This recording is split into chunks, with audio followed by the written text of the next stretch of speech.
course of the karma, they will still experience irritation, perhaps, but they will know that it's not coming at them. That's right. That's right. Because they're not operative, or they're not operative.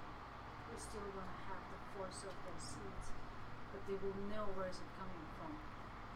Because the knowing where it's coming from is one of the not knowing is one of the mental afflictions that is gone. You lose 2 or 3 of your 84,000 mental afflictions at the point of seeing. And they say that knowing exactly the true causes of things and no more doubt in your path. So, there's 7 more lives, right? Or 16 if you haven't completed it in the first one. And when you have these 7 more lives, you're going to have to be born, you're going to have to grow up, you're going to have to go through all of this stuff again. But as Lama John said, you're going to always be looked after. You're always going to have teachings come to you, probably at a really early age, and you will never have doubt, and you will always be able to see things as coming from you and not at you. So you will still have these karmas ripening, but you'll never not know where they're coming from and see it clearly, right? So, but yeah, you will have other things to clean up until you don't, and then you're an arhat, and then there's still a little bit more to go before you become fully enlightened. That's what habituation is. Yeah. That's what that path is just what you're saying. Yeah. Yeah.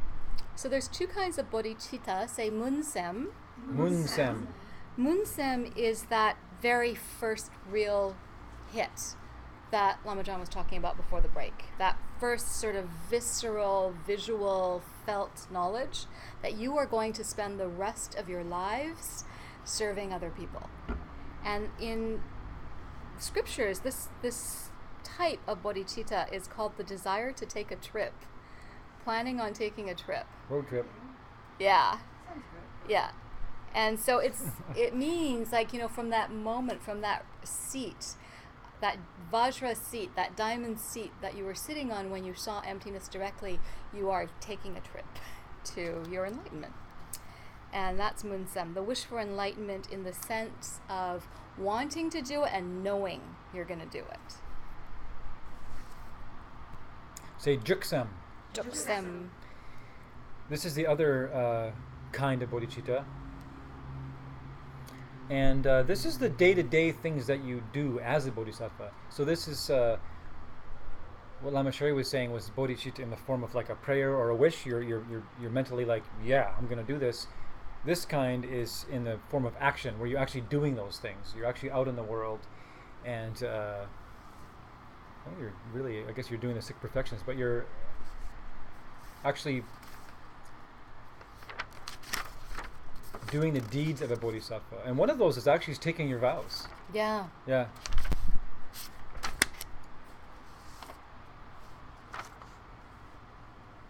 Yeah. Yeah. So, and you actually, there's a ceremony where you can actually commit to the prayer as well. But generally, these days, they're together as one ceremony, where you take the vow to then vow to always act like a bodhisattva. And what a bodhisattva does, I mean, it's really cool. Some of the things that a bodhisattva does is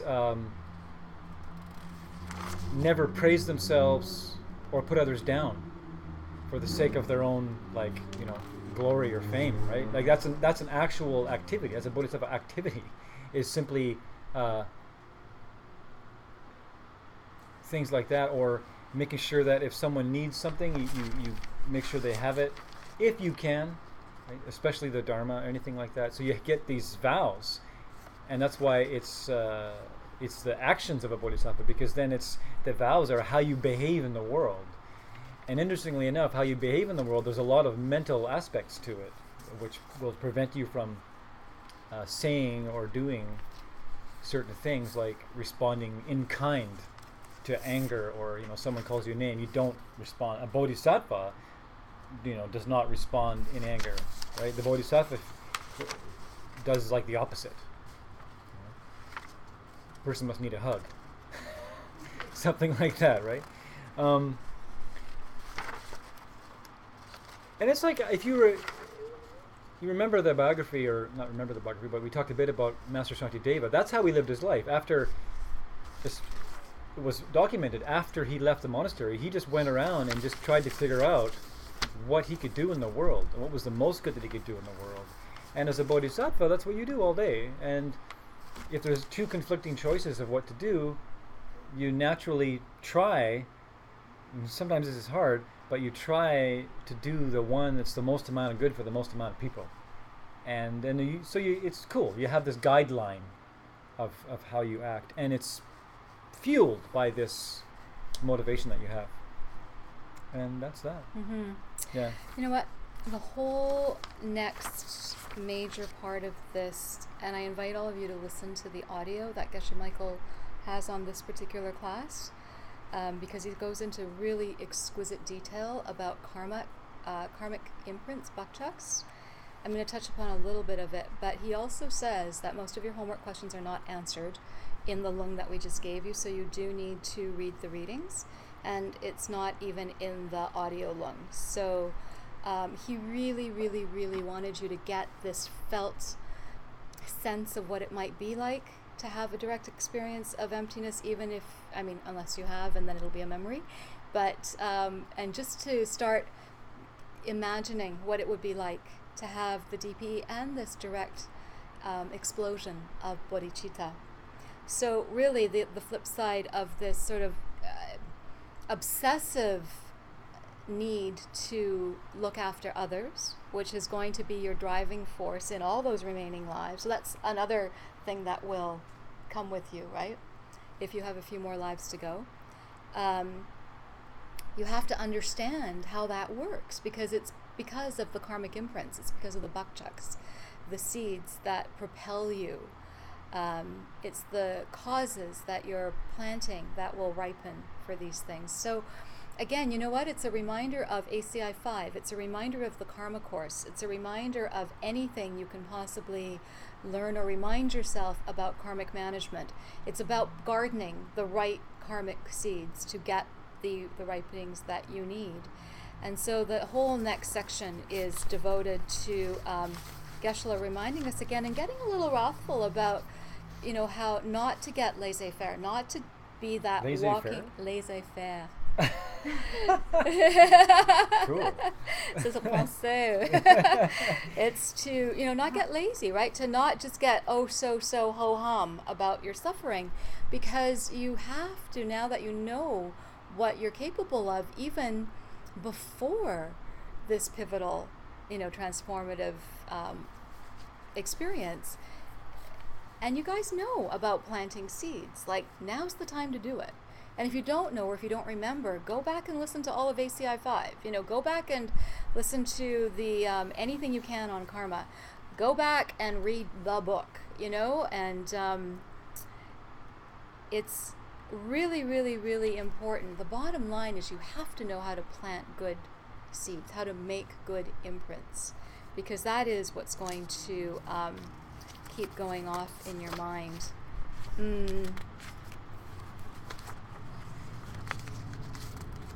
I'm kind of just jumping because that really is the whole crux, and I do want you to listen to the audio, but I'm going to try and get you out of here. So, selling points of bodhicitta. Go. Selling points of bodhicitta. Are you telling me to go? Yeah. Okay. Well, you tell me. What do you think the selling points of bodhicitta are? What is the selling point? Of bodhicitta. Yeah. Why is it what's good? What's in it for you? Why do we want? Why is bodhicitta important? Why do we want it? It's much nicer to feel compassion for people than being angry at them, just energy-wise. That's a nice reason. That's a nice reason. Anybody else? Yeah. Or if you don't have bodhicitta, then you won't reach Buddhahood. That's another one. That's another very good reason. Can't get there without it. So you got to get me some, right? Yeah. Anybody else? Become a child of victors, and you're worthy of. It's like you're worthy of being bowed down to. Right. Oh, so you're in it for the glory, are you? Right. That runs from the vows, right? It is. Right. Yeah. Right. Now if finally, you I'm reach this wish, right? If you reach this wish, then you are worthy of praise, or you're worthy of being bowed to by the gods. They say, right? They say. Because. And you're a child of the Buddhas. Right? Which I think should smack of how difficult it is, in a sense, to get there. to actually really reach that total selfless. Right? They're saying that if you can actually, that's why they call the Buddha the victorious one, right? He bloody well, or they conquer themselves, right? Yeah. And so if you conquer yourself, oh holy being, you've managed to conquer your selfishness, then you're right. That's such a nice way to think about it. But there's something else, that there's another reason in it, and it's got to do with imprints, and it's got to do with karma. It's got to do with moments of mind. It's got to do with what you'd like to reach. It's got to do with like, how are you going to see, right? Okay, put it this way. You can plant all kinds of seeds, right? You can decide, okay, I understand, I get this karma thing. I'm tired of being broke. I want to be a millionaire. And then you go to task on your karma, and you just put generosity seeds in, and then your whole motivation is like, right? You will get stuff back. It won't last, you'll get stuff back. Or, boom, boom, boom. You can like be very patient, and you'll see yourself have a beautiful body and a beautiful face, and you'll have certain things, right? If you reach total enlightenment, then everything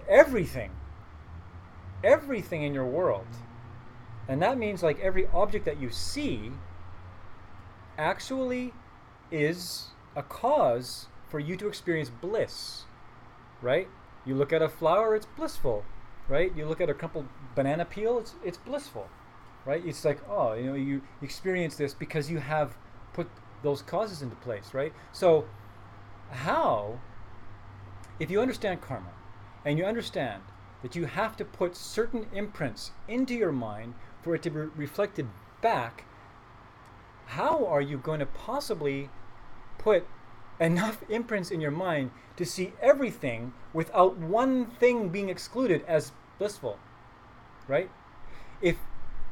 So put it this way, if you have, okay, oh man, I have this love for all these beings, I have so much love in my heart, I don't want them to suffer. In fact, I would darn well like to become an enlightened being to help them all. But there's this one person. There's this one person who I cannot take this one person, right? What if there's only one person? You still don't have the good meditation. You still have this mental reflection about that one person. Sure. But if there's even one person that if you can't give all of your love and your wish for enlightenment to, do the math. What do you think? Do the math. Like, karmically speaking, if what you put in, eventually you get out, and you want everything in your life to be bliss, and you want to see everyone as immeasurable wish has right. But as long as you still see that one, right? As long as you're withholding your love from one single person, then you cannot possibly have the reflection of a totally complete Buddha paradise where everything causes you bliss. So that's logistically and mathematically supposed to make us think about why we need to somehow get from not loving everybody to loving everybody. Okay? Yeah. So the main selling point, just to recap, is that it actually Sebi did say it. You said it that if you don't have it, it keeps you from Buddhahood. Well, actually the selling point is that with bodhicitta, it is your ticket to Buddhahood, and it's your ticket to your Buddha paradise. Leave no what is it? Leave no child, or what's that saying? No, whatever. Yeah. So we're going to end with a meditation. And we're going to meditate to end the class. So just get settled, and we're going to go straight from this meditation into the closing prayers, okay? So at a point, I'll say umze, and you can start the closing prayers, okay? So get settled, get grounded, get rooted.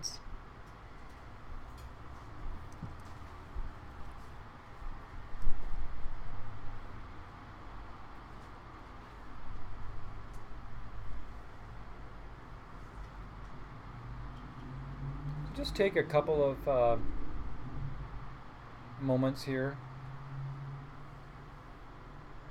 Just watch your breath for about 10 breaths or so, just to settle your mind down.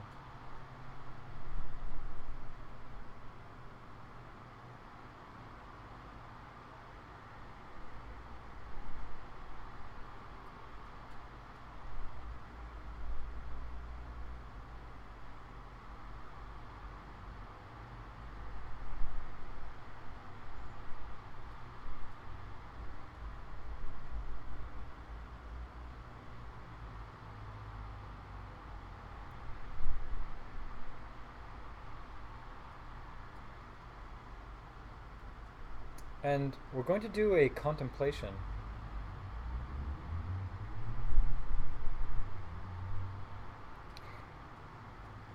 Try to put yourself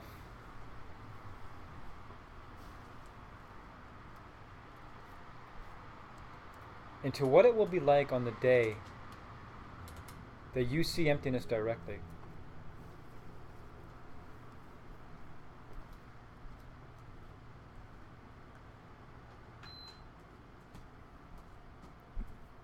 Just from recalling the description that you heard in class,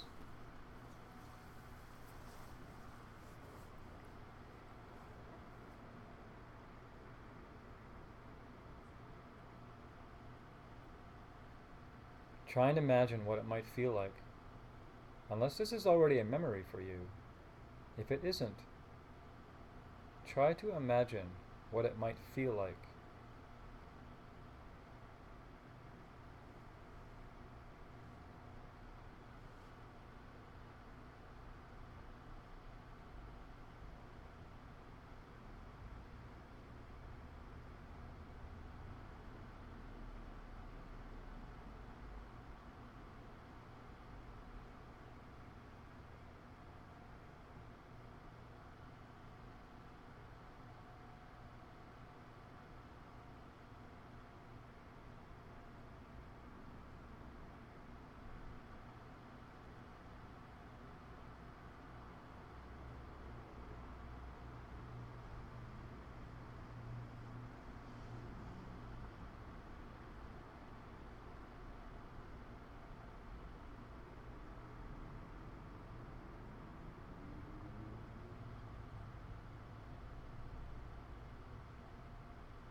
What will it be like to have the wish to have compassion for every living being?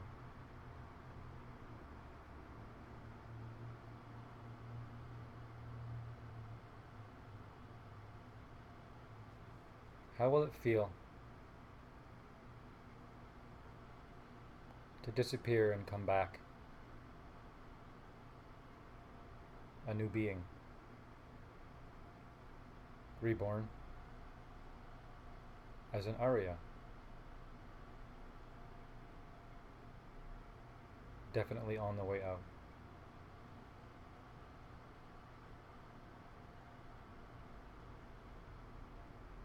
Just try to imagine what that will feel like.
Say.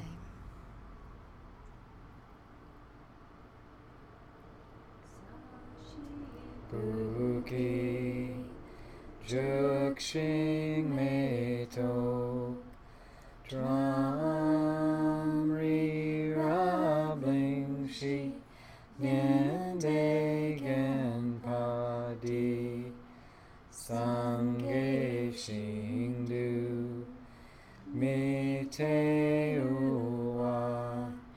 Gi Rokunam Dak Shingwa Chupashok Idam Guru Ratna Mandala Kam Niryataya